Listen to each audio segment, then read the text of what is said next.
Next thing is that you've got to activate the thinker in you. Don't allow your emotions to control you. We are emotional, but you want to begin to discipline your emotion. If you don't discipline and contain your emotions, they will use you. Your mind goes on automatic, just like a garden. You know, I loved reading the book called As a Man Thinketh by James Allen. He uses the analogy of the mind being like a garden. You know, weeds don't have to have any encouragement to grow. You don't have to water them. They don't have to get sunshine. They don't have to have fertile ground. They will grow through the cracks of a sidewalk. Am I right? But if you want to grow orchids or roses or any kind of exotic flowers, there are special processes and procedures you must go through. Well, by the same token, you don't have to force yourself or motivate yourself to think negatively, to be depressed, to hate somebody, to want revenge, to want to get back at somebody, to beat yourself up over the head, to feel loaded with guilt. You don't have to make any effort to do that. Your mind is on automatic. It will do that by itself. But if you want to begin to move into your own personal greatness, if you want to begin to really enjoy a happy, successful, healthy life, you've got to be willing to go against the tide. You've got to be willing to harness your will and say, in spite of this, I'm in control here. I'm not going to let this get me down. I'm not going to let this destroy me. I'm coming back, and I'll be stronger and better because of it. You have got to make a declaration that this is what you stand for. You're standing up for your dreams. You're standing up for peace of mind. You're standing up for health. You want it. And you're going to go all out to have it. It's not going to be easy. When you want to change, it's not easy. If it were in fact easy, everybody would do it. But if you're serious, you'll go all out. So yes, I'm going to turn this situation around. I'm not going to sit back and moan and cry over what happened and what went wrong and who did what. I'm going to do something about this situation. The next thing that is important is that expect things to get better for you, because they are. See, life is cyclic. You're not, whatever experience you're having right now, it has not come to stay. It has come to pass. Not to stay, just to pass. It's just going through. The biggest challenge is to know what's happening. This is a part of this thing we call life. This too shall pass. And maintaining perspective, putting it in perspective. I was doing a training at a college, and it was a 2-day training during orientation. And in the training that I provide, I'm a motivational speaker, but I conduct processes in personal dynamics where people begin to go through changes that stimulate the right and left hemisphere of the brain, enable them to see themselves differently. I conducted this particular simulation with these young kids, 17 and 18 years of age, so that they would begin to see how they make decisions and how they would survive in this particular simulation process we gave them. We had them to do it individually and then collectively. Over 30% of them wrote down as their first option, in order to survive, they would commit suicide. First thing they wrote down. Suicide among young people has increased 300%. Over 5,000 will successfully take their lives this year. Why? Why did they do that? I said, I was so shocked. I said, what do you mean? Well, at least we would not suffer. And then they had the nerve to write down all of the other things they were going to do after they committed suicide. I said, listen, Kadumbo. No, when you come up with a permanent solution for a temporary problem, that's it. Game's over.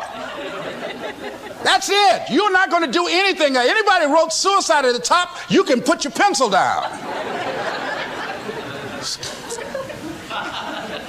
See, a lot of us, because of our limited vision of ourselves, a lot of us who begin to focus on problems and enable them to overwhelm us, we begin to think that we have no options. We begin to believe that there's no way out. Repeat after me, there's always a way. Where there's a will, there's a way. Shake somebody's hand on your right and left and say, I'm unstoppable.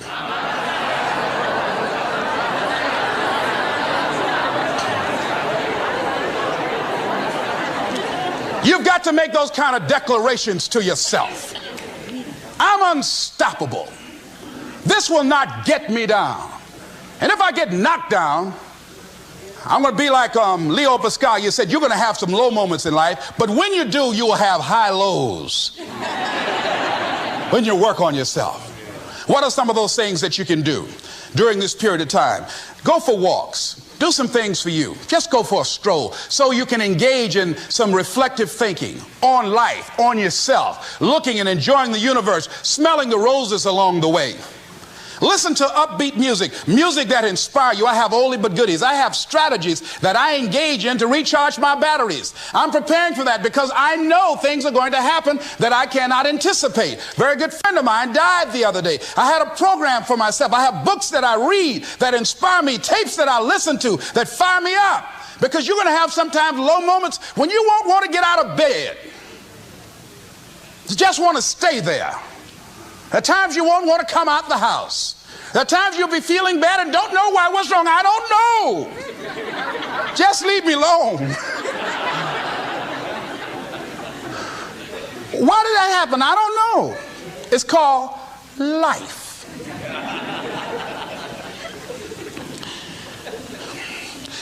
The other thing is take full responsibility for your life. Accept where you are and the responsibility that you're going to take yourself where you want to go. Someone said we have two primary choices in life. We can either accept conditions as they exist, or we can take the responsibility to change them. See, a lot of people want to exempt themselves from taking responsibility. All they want to do is talk about the problem. Every time you see them, they'll tell you their story over and over and over and over again. No, no. You want to take responsibility for your life. I got me here, I can get me out of this. And I'm getting out. I'm not going to be a volunteer victim. George Bernard Shaw said there are two kinds of people in life. You know, he said those that make things happen, those that watch things happen, and those that don't know what happened. And he said the people that get along in this life look around for the circumstances that they want, and if they can't find them, they make them. They create them. So part of beginning to get unstuck, you've got to decide that the behavior pattern that you have adopted doesn't work for you. You've got to change your strategies, and changing your strategy means reinventing your life. Recreating you, and you have the power to do that. You can decide that you're going to change, that you're not going to be a wimp. You can decide that you're going to stand up to life. You can decide that I'm going to live each day as if it were my last. You have the power to make that decision. You can decide I'm going to work on myself and develop myself. I'm going to empower me. And all of these things that are happening to me right now, they're just temporary inconveniences. They're not stronger than I am. I'm in charge here. Next thing is separate what you do from who you are. That's what the guilt trap is about. See, a lot of folk won't let you forget what you used to do or what you have done, what mistakes you've made. All of us have made some mistakes in life. All of us have done some things that if we had them to do over again, we wouldn't do it again. There are a lot of things that if I had it to do over again, if I knew then what I know now, I would have done it differently. Well, it didn't happen that way. And that's what you call life. I didn't do it like that. Oh, you don't want me to live that down? How you want to keep on putting that in my face about what I did? Guess what? I'm not interested. That's what I did then. Won't do it today, so you are picking on an innocent man. Hello.